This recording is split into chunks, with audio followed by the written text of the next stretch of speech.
রহমানির রহিম। সুলাইমান আলাইহিস সালাতু ওয়াস সালামের আলোচনা চলতেছে। আল্লাহ তাআলা বলেন, ওয়াহাবনা লিদাউদা সুলাইমানা, আমি দাউদকে সুলাইমান দান করলাম।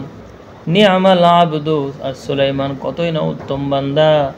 ইন্নাহু আওয়াব, নিশ্চয় সুলাইমান তাসবিহ তাহলিল জিকির আজকার করে সর্বদা আল্লাহর দিকে ফিরে যেত। আগেও বলা হয়েছিল যে সুলাইমান দাউদ আলাইহিস সালাম ওনার পরিবারকে এমনভাবে করে রাখছিল যে সব সময় কেউ না কেউ ইবাদতে মশগুল থাকতো। তো এই জন্য ওনাদের ক্ষেত্রে আওয়াব শব্দটা ব্যবহার করা হচ্ছে বারবার। তো ঈদ ওয়ারিদ আলাইহি বিল আশি সাফিনাতুল জিয়াদ, এখানের মধ্যে উনি কত বেশি আল্লাহর ইবাদতে মশগুল ছিলেন, কত বেশি আল্লাহর ইবাদতের প্রতি আগ্রহী ছিলেন, এই বিষয়টা বোঝানোর জন্য ওনার একটা ঘটনা এখানে আল্লাহ তাআলা নিয়ে আসছেন। পরে আরেকটা ঘটনা আসবে। তো এখানের মধ্যে আল্লাহ তাআলা বলতেছেন যে দুইটা ঘটনাই মূলত উনি যে আওয়াব ছিলেন, আল্লাহর দিকে ফিরে যেতেন, এই জিনিসটা বোঝানোর জন্য আল্লাহ তাআলা দৃষ্টান্ত হিসেবে নিয়ে আসছেন। প্রথমত আল্লাহ তাআলা এখানে যেটা উল্লেখ করতেছেন যে ওনার জন্য ওনার সামনে জিহাদের যে সমস্ত ভালো ভালো ঘোড়া ছিল, ওই ঘোড়াগুলো ওনাকে দেখানো হচ্ছিল একটা একটা করে। তো ওই ঘোড়াগুলো দেখতে গিয়ে, এটা হলো জোহরের নামাজের পরে ওই ঘোড়াগুলো দেখানো শুরু হয়। তারপরে সূর্য ডুবে যায়। ঘোড়াগুলো দেখতে দেখতে উনি আসরের নামাজ পড়তে পারে না। এখানে যেটা 4 লাইনে যেটা বলছে, আসরের নামাজ পড়তে পারেন নাই। তো সুলাইমান আলাইহিস সালাম পেরেশান হয়ে গেলেন এবং পরে বললেন যে সম্পদের কারণে, সম্পদের ব্যস্ত হয়ে আমি আল্লাহর জিকির থেকে বিরত থেকে গেছি, আল্লাহর জিকির করতে পারি নাই। তো উনি আবার বলছেন সবগুলো ঘোড়া নিয়ে আসো। একটা একটা করে ঘোড়া আনা হয়েছে এবং এগুলোর উনি জবাই করে ফেলছেন এবং পা কেটে দিয়েছেন। ওই যে ফাতবিকা মাসহাম বিসুকি ওয়াল আনা, সুক সাকুনের জমা, এগুলো সুক পা কেটে দিয়েছেন, গোড়ালি থেকে কেটে দিয়েছেন এবং গলা কেটে দিয়েছেন, মানে জবাই করে ফেলছেন, সবগুলো জবাই করে ফেলছেন। এই হলো কি, উনি কেন করছেন এটা? ওই যে এগুলোর কারণে আল্লাহর ইবাদত থেকে উনি মাশগুল থেকে গেলেন, অন্য কাজে ব্যস্ত হয়ে গেলেন। এগুলোর কারণে এগুলোতে ব্যস্ত হয়ে আল্লাহর ইবাদত করতে পারলেন না, আল্লাহর জিকির করতে পারলেন না, সেটার জন্য তিনি এই কাজটা করছেন। এই হলো একটা। এরপরে যেটা আসবে এটা সামনে পরে আলোচনা করব, এটার মধ্যে অনেক কথা আছে। আল্লাহ তাআলা বলেন, উরিদু আলাইহি বিল আশি ওয়া মা বাদা যাওয়াল, যাওয়ালে শামসের পরে যখন বিকাল বেলা তার কাছে উপস্থাপন করা হলো, পেশ করা হলো আস-সাফিনাতুল জিয়াদ, উৎকৃষ্ট অশ্বরাজি। আল খাইল জামউ সাফিনা, সাফিনাত আল খাইল ঘোড়া, জামউ সাফিনাতিন, সাফিনাতুন জামা। وهي القائمة على 3 وأقامت الأخرى على طرف الحافر। হলো কালকে বলা হয়েছিল এটা 3 পায়ের উপর দাঁড়ায় থাকে এবং আরও একটা পা তার খুরের দিকে দাঁড় করায় রাখে।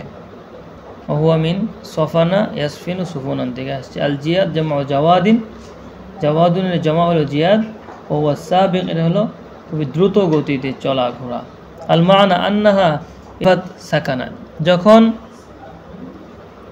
এগুলোকে থামানো হয় থেমে যায়। ওইদা রুকিদাত সাবাকাত, আর যখন এগুলোকে ছাড়া হয় তখন এগুলো খুব দ্রুত গতিতে চলে। ওয়াকানাত আলফা ফরাসিন উরিদাত আলাইহি বাদ আন সাল্লা যুহরা লিইরাদাতিহিল জিহাদ আলাইহা।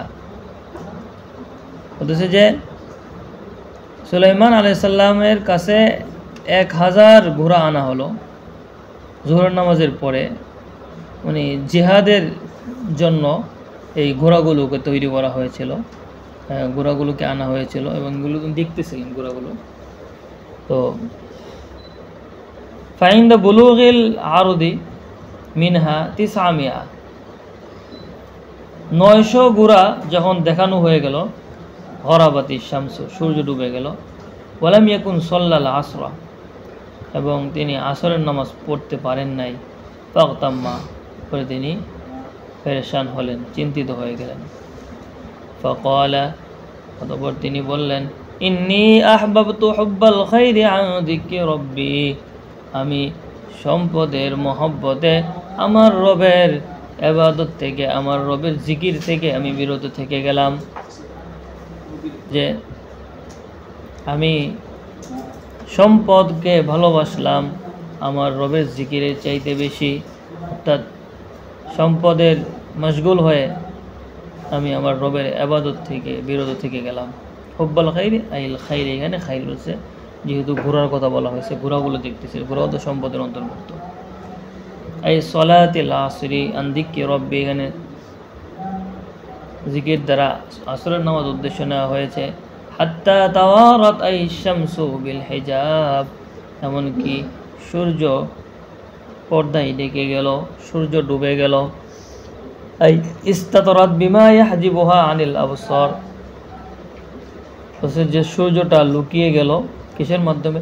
মানুষের দৃষ্টি থেকে, যে পর্দার মাধ্যমে মানুষের দৃষ্টি থেকে আড়াল করা হয়, তো দৃষ্টি থেকে আড়াল করে এমন কিছুর মাধ্যমে সূর্যটা লুকিয়ে গেল, অর্থাৎ সূর্যটা ডুবে গেল। রুদ্দুহা আলাইয়া, তখন সুলাইমান বললেন, এই ঘোড়াগুলো আমার কাছে আবার নিয়ে আসো। আইল খাইলাল মারুজাতা, আগে যে ঘোড়াগুলো দেখানো হয়েছিল সেগুলো আমার কাছে নিয়ে আসো। ফারাদ্দুহা, তারা সেগুলো আবার নিয়ে আসে। ফাতাফিকা মাসাহাম বিসসুকি ওয়াল আনাক, অতঃপর তিনি এই ঘোড়াগুলোর গোড়ালি এবং গর্দান কেটে দিলেন।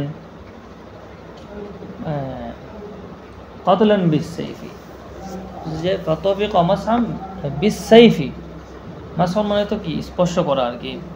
তো উনি তলোয়ারের মাধ্যমে স্পর্শ করলেন। বিসুক জমা সাকিন হলো সাকুনের জমা গোড়ালি, আনাক হলো কি গর্দান, গর্দনের মধ্যে কি এগুলো ছোঁয়া দিলেন, স্পর্শ করলেন, এর মানে কি এগুলো কেটে দিলেন। আই যাবাহা, এগুলোকে জবাই করে দিলেন। ওয়াকাতা আরজুলাহা, এবং সেগুলোর পা কেটে দিলেন। তাকাররুবান ইলাল্লাহি তাআলা, আল্লাহর জন্য, আল্লাহর সন্তুষ্টি নৈকট্য অর্জনের জন্য। আইতুশতাগালা বিহা আনিস সালাতি, কারণ এগুলোর কারণেই তিনি আল্লাহর ইবাদত থেকে, নামাজ থেকে বিরত ছিলেন। ওয়া তাসাদ্দাকা বিলাহমিহা, এই গোড়াগুলোর গোশত উনি সদকা করে দিলেন।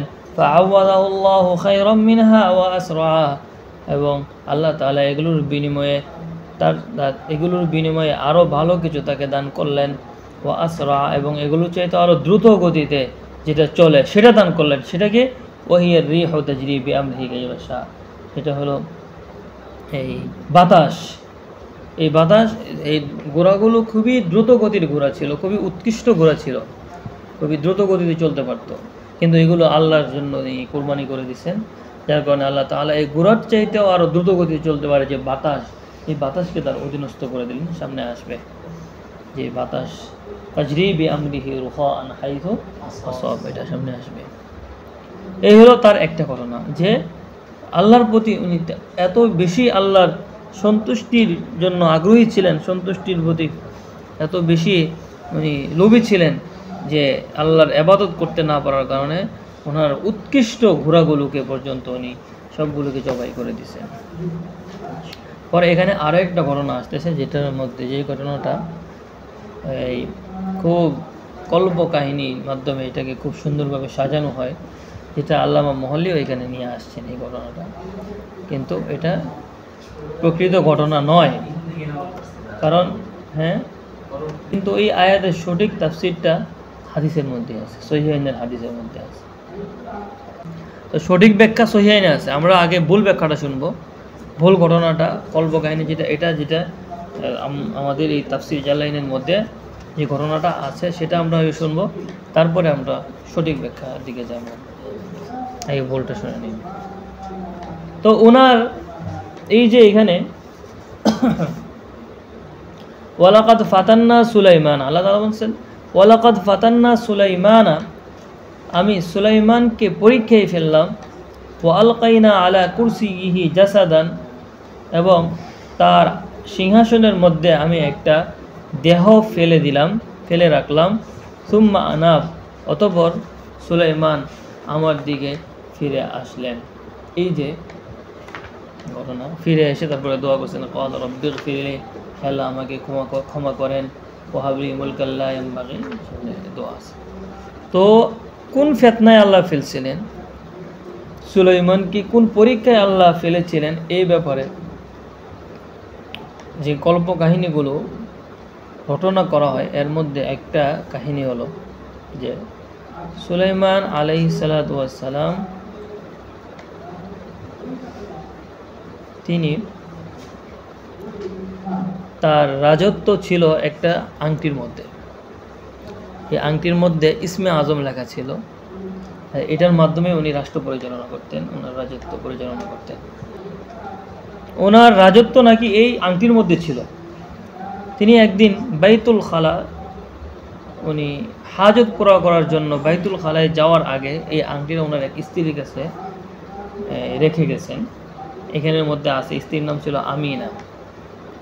ওই স্ত্রীর কাছে রেখে গেছেন, উনি সবসময় রেখে দিতেন।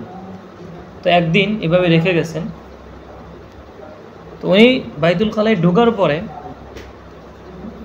বাথরুমে ঢোকার পরে শয়তান ওনার সুরত ধরছে, সুরত ধরে এসে ওনার স্ত্রীকে বলছে যে দাও, আংটি দাও।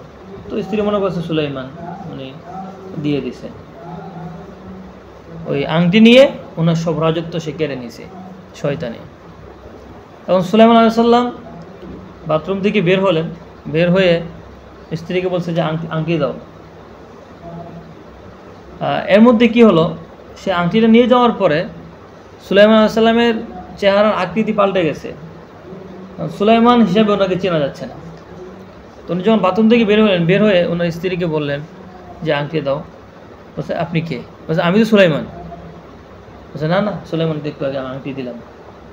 এরকম স্ত্রীও তাকে চিনতে পারলো না, তার প্রজারাও তাকে চিনতে পারলো না, সবাই ওই শয়তানকেই সুলাইমান মনে করলেন।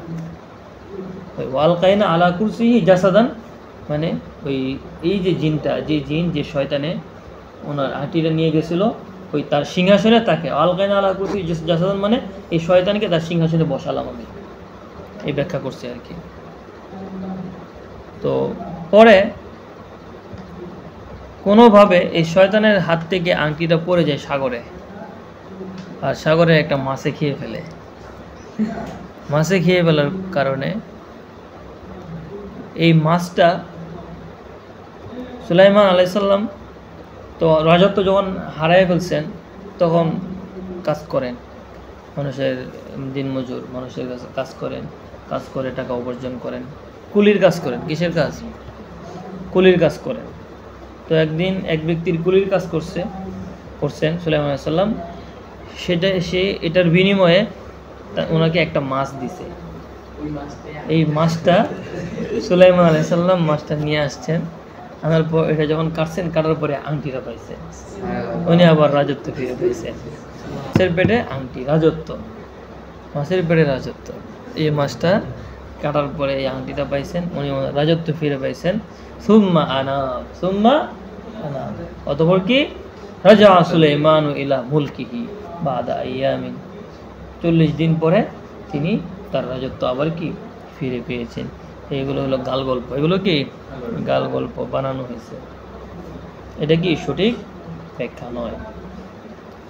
সঠিক ব্যাখ্যা কি? সহিহাইনের মধ্যে আল্লাহ রাসূল সাল্লাল্লাহু আলাইহি ওয়াসাল্লাম নিজেই এটা বর্ণনা করছেন।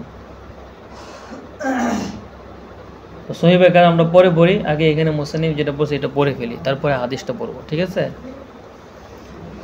ভুল ব্যাখ্যাটা, ওয়ালাকাদ ফাতান্না সুলাইমানা, আল্লাহ তাআলা বলেন আমি সুলাইমানকে পরীক্ষায় ফেললাম। আল্লামা মহল্লি ব্যাখ্যা করেন ইবতালাইনাহু বিসালবি মুলকিহি, আমি তাকে তার রাজত্ব নিয়ে যে পরীক্ষায় ফেললাম। ওয়াযালিকা, আর রাজত্বটা কিভাবে নেওয়া হলো?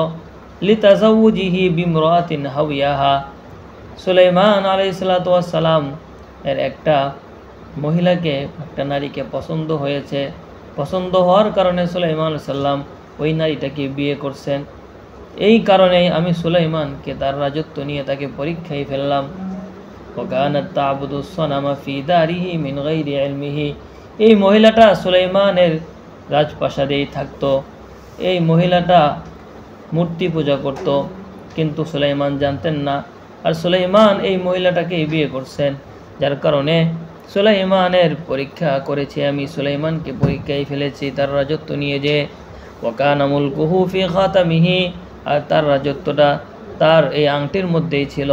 ফানাযাআহু মাররাতান ইনদা ইরাদাতিল খালাই, তো একবার সুলাইমান তার কাজায়ে হাজতের জন্য, হাজত পুরা করার জন্য এই আংটিটা খুললেন। ওয়াযাআহু ইনদা ইমরাতিহি আল মুসাম্মাতি বিল আমিনা, মুসাম্মত আমিনার কাছে, মুসাম্মত আংটিটা তিনি মুসাম্মত আমিনা নামক স্ত্রীর কাছে তিনি তার আংটিটা রেখে, আলা আদাতিহি, তার স্বভাব অনুযায়ী আমিনা নামক স্ত্রীর কাছে তিনি তার আংটিটা রেখে কাজায়ে হাজতের জন্য বাথরুমে গেলেন। ফাজাআহা জিন্নিয়ুন, উনি বাথরুমে যাওয়ার পর এই স্ত্রীর কাছে একটা জিন আসছে। ফি সূরাতি সুলাইমান, সুলাইমানের সূরতে একটা জিন আসছে। ফাআখাযাহু মিনহা, জিন এসে ওই মহিলা থেকে, তার স্ত্রী থেকে আংটিটা নিয়ে গেছে, আর রাজত্ব তার কাছে চলে গেছে। ওয়ালকাইনা আলা কুরসিহি জাসাদান, আল্লাহ তাআলা বলেন আর আমি তার সিংহাসনে একটা দেহকে বসালাম। ওয়া যালিকাল জিন্নিয়ু, অর্থাৎ এই আংটিটা নিয়ে যাওয়ার পরে এই জিনটাকে, এই শয়তানটাকে তার সিংহাসনে বসায় দিলাম।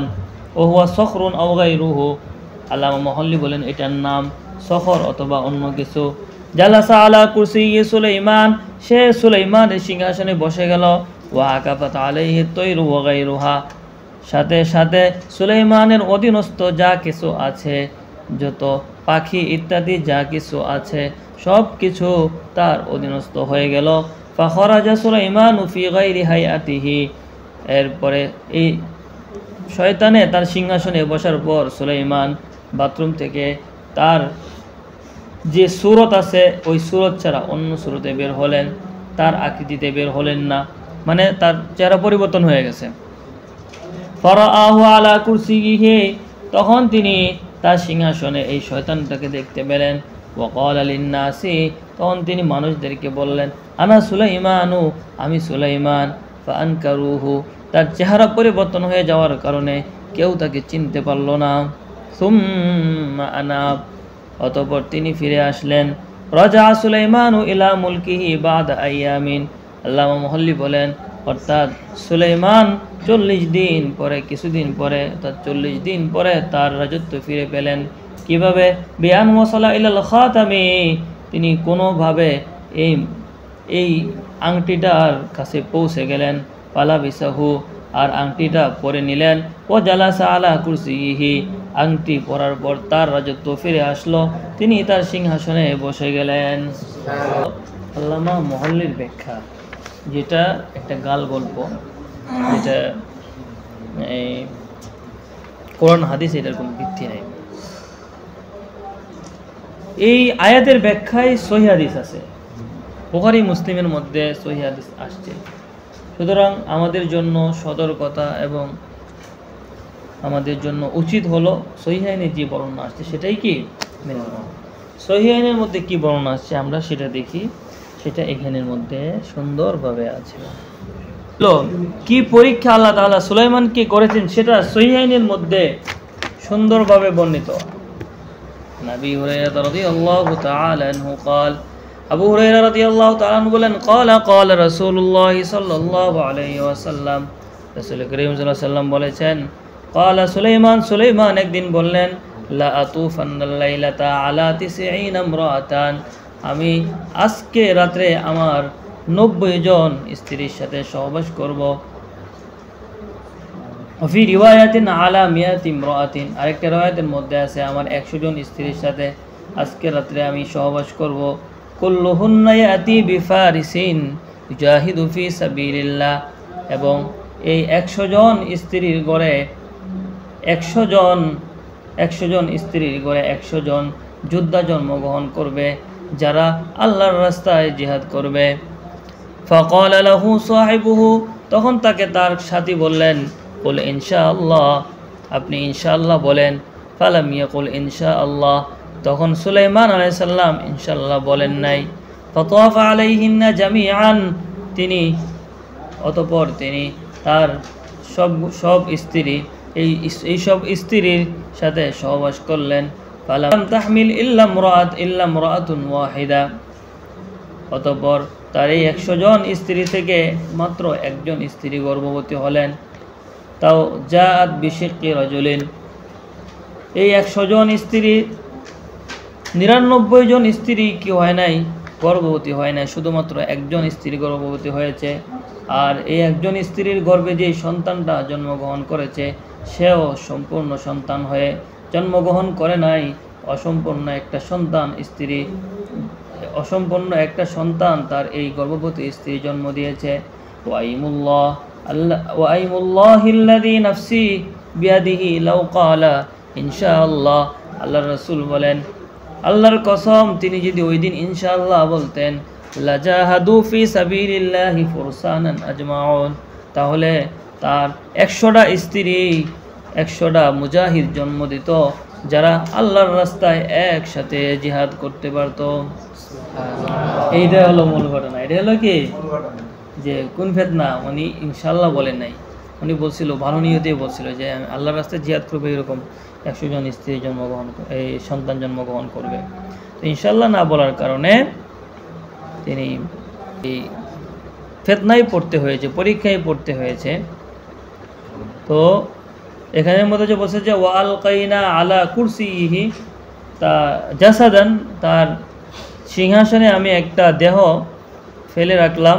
এটা হলো ওই অসম্পূর্ণ সন্তান। আর ফিতনা মানে কি, নিসিয়ানুল মাসিয়া, ইনশাআল্লাহ বলাটা ভুলে যাওয়া, এটা হলো তার পরীক্ষা ছিল। ইনশাআল্লাহ ভুলিয়ে দিয়ে তাকে আল্লাহ তাআলা পরীক্ষায় ফেলছেন। এবং ওয়ালকাইনা আলা কুরসিহি জাসাদান মানে ওই যে অসম্পূর্ণ যে সন্তানটা তার জন্মগ্রহণ করেছিল তিনি। সুম্মা আনাব মানে ফাতাবা ওরাজা, তখন তিনি তাওবা করছেন, আল্লাহর কাছে তাওবা করছেন। এই হলো কি ঘটনা। সুম্মা আনাব, তিনি ফিরে আসলেন। ক্বালা রাব্বি গফিরলি ওয়াহাব লি মুলকান লা ইয়ানবাগি লি আহাদিন মিন বাদি, সুলাইমান আলাইহিস সালাম তার ভুল বুঝতে পেরে আল্লাহর কাছে ফিরে আসলেন, আল্লাহর কাছে দোয়া করলেন। ক্বালা রাব্বি গফিরলি ওয়াহাব লি মুলকান লা ইয়ানবাগি লি আহাদিন মিন বাদি, হে আল্লাহ আমাকে ক্ষমা করে দিন এবং আমাকে এমন রাজত্ব দান করেন যেই রাজত্ব আমার পরে অথবা আমি ছাড়া আর কাউকে দেওয়া হবে না, কারো জন্য হবে না, আর কেউ যে রাজত্ব পাবে না। ইন্নাকা আনতাল ওয়াহাব, নিশ্চয় আপনি মহান দাতা। তো এখানের মধ্যে উনি কেন এই কথা বললেন যে আমি ছাড়া আর কাউকে এই রাজত্ব দেওয়া যাবে না, এই রাজত্বটা একমাত্র আমাকেই দিবেন, আর কেউ এই রাজত্ব পাবে না? এটা কি উনি হাসাদান বললেন, হিংসাবশত বললেন নাকি? না, এটা হিংসাবশত বলেন নাই, বরং এটা বলছেন যাতে করে এটা তার জন্য একটা মুজিজা হয়। মুজিজা, সবার যদি একটা কাজ সবাই যদি পারে তখন এটা অলৌকিক কিছু হয় না, সবাই পারে, স্বাভাবিক একটা জিনিস।